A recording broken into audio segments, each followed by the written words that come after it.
Saudara-saudara, tetapi memang prinsip kebangsaan ini ada bahayanya. Bahayanya ialah mungkin orang meruncingkan nasionalisme menjadi chauvinisme, sehingga berfaham Indonesia überaus. Inilah bahayanya. Kita cinta tanah air yang satu, merasa berbangsa yang satu, mempunyai bahasa yang satu. Tetapi tanah air kita Indonesia hanya satu bagian kecil saja daripada dunia. Ingatlah akan hal ini. Kita harus menuju persamaan dunia, persaudaraan dunia. Kita bukan saja harus mendirikan negara Indonesia merdeka, tetapi kita harus menuju pula kepada kekeluargaan bangsa-bangsa.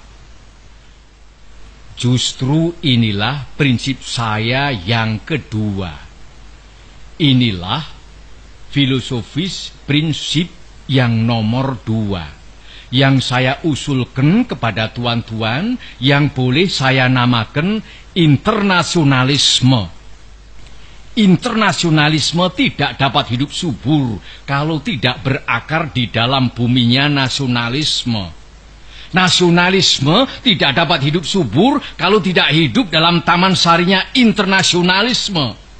Jadi dua hal ini, saudara-saudara, prinsip 1 dan prinsip 2, yang pertama-tama saya usulkan kepada tuan-tuan sekalian adalah bergandengan erat satu sama lain. Kemudian apakah dasar yang ketiga? Dasar itu ialah dasar mufakat, dasar perwakilan, dasar permusyawaratan. Negara Indonesia bukan satu negara untuk satu orang, bukan satu negara untuk satu golongan, walaupun golongan kaya. Tetapi kita mendirikan negara semua buat semua, satu buat semua, semua buat satu. Saya yakin bahwa syarat yang mutlak untuk kuatnya negara Indonesia ialah permusyawaratan perwakilan. Dengan cara mufakat, kita perbaiki segala hal, juga keselamatan agama, yaitu dengan jalan pembicaraan atau permusyawaratan di dalam badan perwakilan rakyat. Apa-apa yang belum memuaskan, kita bicarakan di dalam permusyawaratan. Prinsip nomor 4 sekarang saya usulkan. Saya di dalam 3 hari ini belum mendengarkan prinsip itu, yaitu prinsip kesejahteraan, prinsip tidak akan ada kemiskinan di dalam Indonesia merdeka. Maka prinsip kita harus, apakah kita mau Indonesia merdeka yang kaum kapitalnya merajalela, ataukah yang semua rakyatnya sejahtera, yang semua orang cukup makan, cukup pakaian, hidup dalam kesejahteraan, merasa dipangku oleh Ibu Pertiwi yang cukup memberi sandang pangan kepadanya? Mana yang kita pilih, saudara-saudara?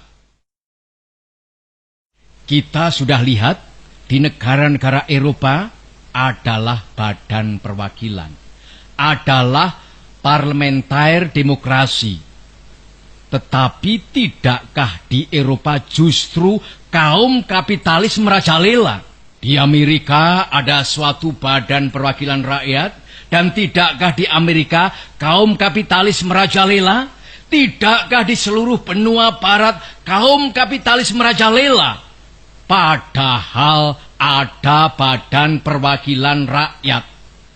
Tak lain tak bukan sebabnya ialah oleh karena badan-badan perwakilan rakyat yang diadakan di sana itu sekadar menurut resepnya France Revolusi.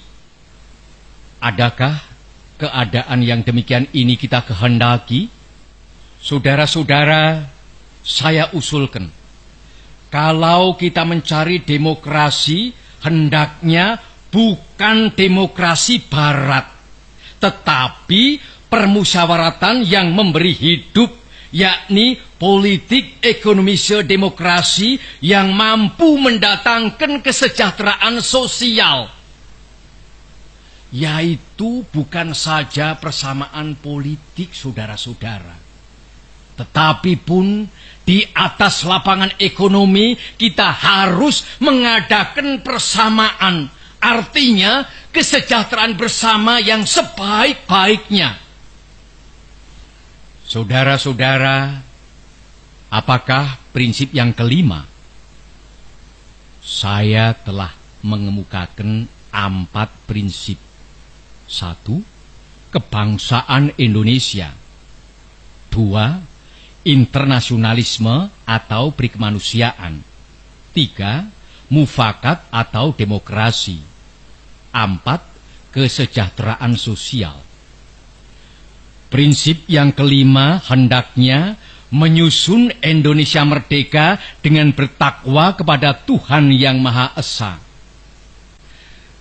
Prinsip ketuhanan bukan saja bangsa Indonesia bertuhan, tetapi masing-masing orang Indonesia hendaknya bertuhan. Tuhannya sendiri. Yang Kristen menyembah Tuhan menurut petunjuk Isa Al-Masih, yang Islam menurut petunjuk Nabi Muhammad Sallallahu Alaihi Wasallam, orang Buddha menjalankan ibadatnya menurut kitab-kitab yang ada padanya. Tetapi marilah kita semuanya bertuhan. Hendaknya negara Indonesia ialah negara yang tiap-tiap orangnya dapat menyembah Tuhannya dengan cara yang leluasa. Segenap rakyat hendaknya bertuhan secara kebudayaan, yakni dengan tiada egoisme agama. Dan hendaknya negara Indonesia satu negara yang bertuhan.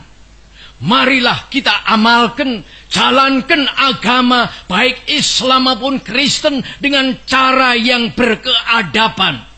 Apakah cara yang berkeadaban itu? Ialah hormat menghormati satu sama lain. Marilah kita di dalam Indonesia merdeka yang kita susun ini sesuai dengan itu, menyatakan bahwa prinsip kelima daripada negara kita ialah ketuhanan yang berkebudayaan, ketuhanan yang berbudi pekerti yang luhur, ketuhanan yang hormat menghormati satu sama lain. Hatiku akan berpesta raya jikalau saudara-saudara menyetujui bahwa negara Indonesia merdeka berasaskan ketuhanan yang Maha Esa. Saudara-saudara, dasar-dasar negara telah saya usulkan. 5 bilangannya. Inikah Pancadharma? Bukan.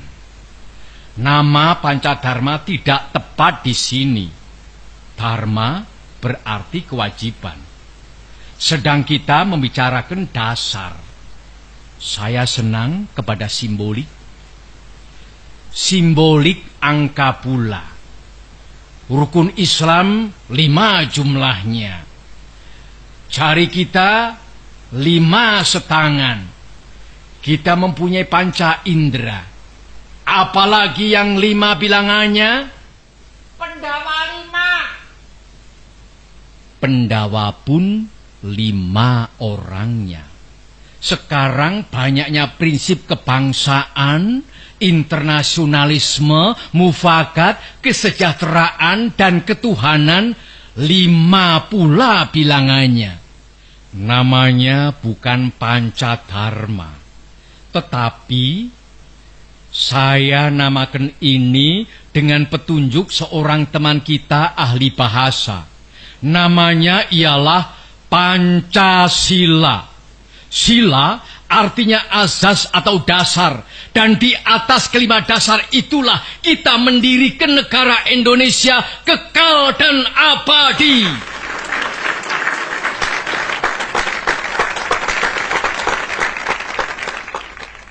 Atau barangkali ada saudara-saudara yang tidak suka akan bilangan 5 itu? Saya boleh peras sehingga tinggal 3 saja. Saudara-saudara tanya kepada saya, apakah perasan yang 3 itu? Berpuluh-puluh tahun sudah saya pikirkan dia. Ialah dasar-dasarnya Indonesia merdeka. Weltan saung kita. 2 dasar yang pertama, kebangsaan dan internasionalisme. Kebangsaan dan peri kemanusiaan. Saya peras menjadi 1. Itulah yang dahulu saya namakan sosionasionalisme. Dan demokrasi yang bukan demokrasi barat, tetapi politik ekonomi demokrasi, yaitu politik demokrasi dengan sosial rechtvaardigheid, demokrasi dengan kesejahteraan. Saya peraskan pula menjadi 1. Inilah yang dulu saya namakan sosiodemokrasi.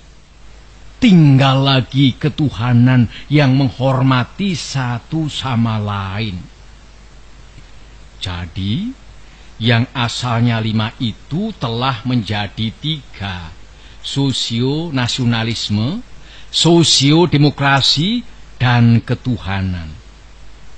Jikalau Tuhan senang kepada simbolik 3, ambillah cara 3 ini. Tetapi barangkali tidak semua tuan-tuan senang kepada trisila ini dan minta 1 dasar saja. Baiklah, saya jadikan 1. Saya kumpulkan lagi menjadi 1. Apakah yang 1 itu? Sebagai tadi telah saya katakan, kita mendirikan negara Indonesia yang kita semua harus mendukungnya. Semua buat semua. Jikalau saya peras yang 5 menjadi 3 dan yang 3 menjadi 1, maka dapatlah saya 1 perkataan Indonesia yang tulen, yaitu perkataan gotong royong. Negara Indonesia yang kita dirikan haruslah negara gotong royong. Alangkah hebatnya negara gotong royong.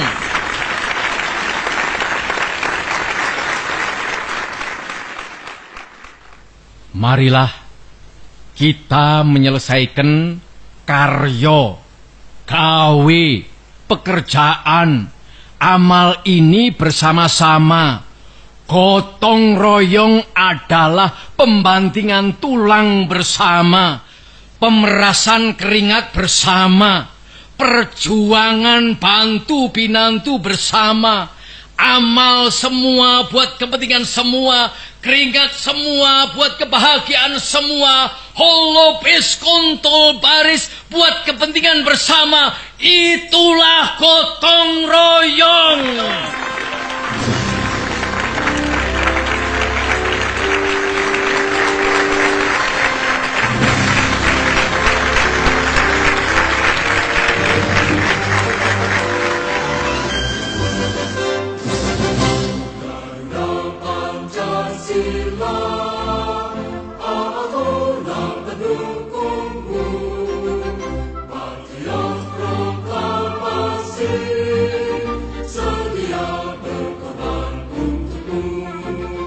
Pancasila dan Sang Negara, rakyat adil